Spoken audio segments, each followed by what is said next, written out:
My lead source tonight is Democratic Senator Adam Schiff of California. And Senator, do you agree with the congressman there that Iran seems to think that they have the upper hand here, that they think Trump wants a deal more than they do? I think they clearly feel they have the upper hand. They've demonstrated they can take a massive military campaign by the United States and still keep the Strait of Hormuz closed. They realize what a chokehold they have on the world economy. And every time the president talks about how eager Iran is for a deal, it's basically a reveal that he's talking about his own eagerness for a deal. And all I can say is I hope that he has more to show for it than an Iranian promise not to develop a bomb. That is something that we could never rely on in the past. It's not something we can rely on in the present. And I fear what may come out of it is some face-saving announcement to agree at a later date by the president. That would be a terrible strategic loss for the country.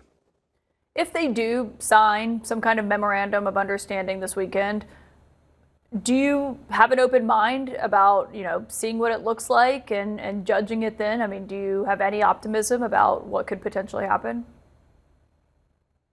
I certainly have an open mind. I hope this war comes to an end. We've been bringing up resolutions to bring it to an end.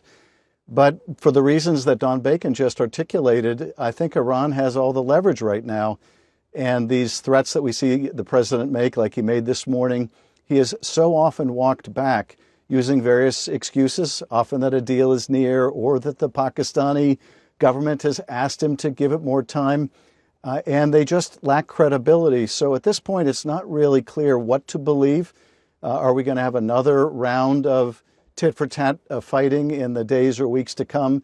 We just don't know. But at the end of the day, this is not a war we should have gotten into to begin with. I fear Iran is coming out of this with more leverage than they had going into it. And it just underscores, I think, the importance of Congress playing a role in deciding whether to go to war or not. The president never came to Congress, never got the buy-in of the American people. The American people don't believe in this war. And he goes into these negotiations with a very weak hand. As a senator, and someone who's been on Washington a long time, obviously as a congressman before this, how do you read into it when the president does post something like he does this morning, saying that strikes are happening tonight, that the United States is going to seize Karg Island, we're going to take over Iran's oil and gas? Do you take it seriously when he says it in the moment? Because obviously he walked it back 5 hours later. It lacks a lot of credibility. And when the president says later in the day that a deal has been reached, that also lacks credibility. And this is the problem when the president squanders his credibility by telling falsehood after falsehood throughout the course of this presidency and his last. And that is, the American people really don't know when to believe him. And I don't think there's anything strategic about that ambiguity. It doesn't make us stronger that we can't trust our own president. So I'm not sure what to make of it. Only time will tell whether there is a deal, whether we're back at war, whether there is a deal worth making, or whether it is merely a face-saving gesture. But one thing is perfectly clear: tremendous amount of damage has been done.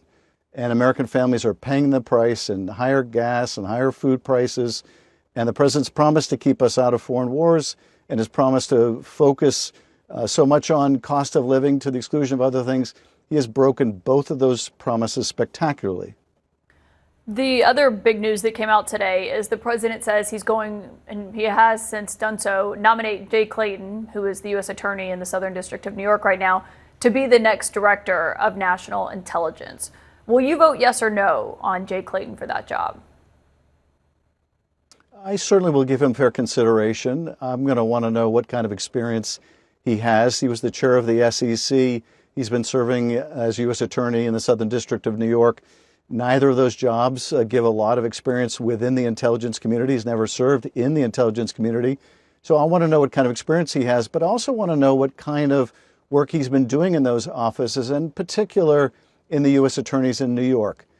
Did he bow to political pressure from the White House? Is he likely to bow to political pressure in the intelligence community? These are critical questions, I think, because the current director did bend over backwards to essentially politicize the intelligence agencies, cause analysts to rewrite conclusions that didn't support the president's policies, got involved in election interference by participating in a ballot box seizure in Georgia.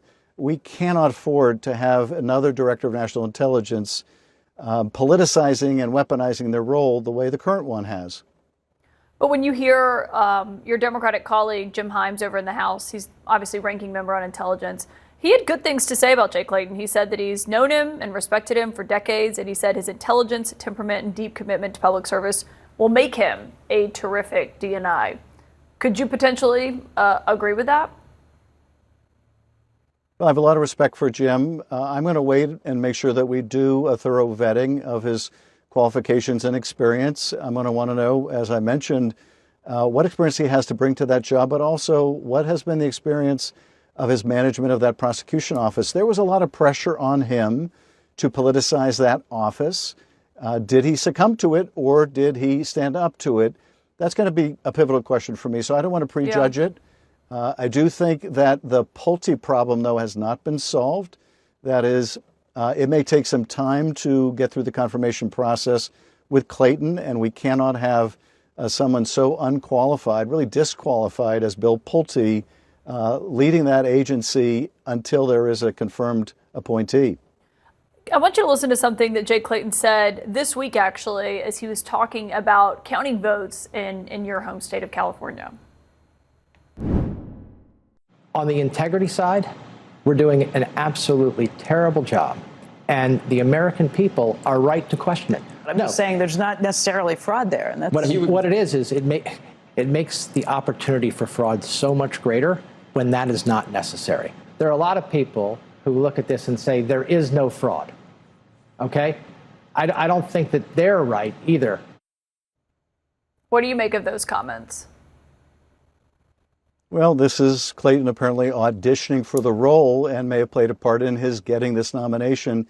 But this is the exact kind of thing that really causes questions about whether people have the stomach to stand up to pressure, improper pressure to do immoral things by the President of the United States.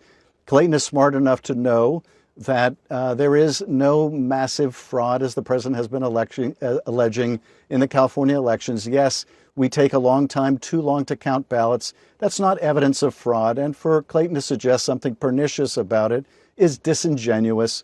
So, that doesn't breed confidence. But again, I'm going to give him fair consideration. But I certainly don't want a director of national intelligence that's going to play fast and loose with the facts, as you just saw there. You mentioned Bill Pulte. He's very controversial among Democrats and Republicans. That's why the president moved so quick to name Jay Clayton. Jay Clayton's hearing is next Wednesday, I believe, his confirmation hearing. Is there a chance, though, that you think he could get confirmed and Bill Pulte may never take the job? Because he's not scheduled to do so until, I think, next Friday.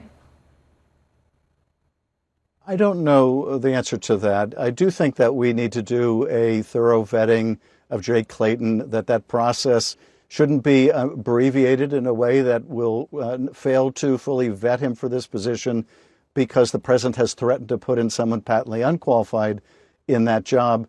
There is an principal deputy director of national intelligence, a career professional at the agency now doing a perfectly fine job.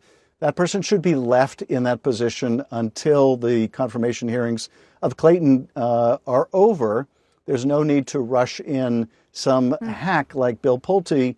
It's only going to end up killing the 702 program or allowing it to expire when we should be working on reforms of that program. We'll see what happens. Senator Adam Schiff, thank you for joining us here tonight. Thank you.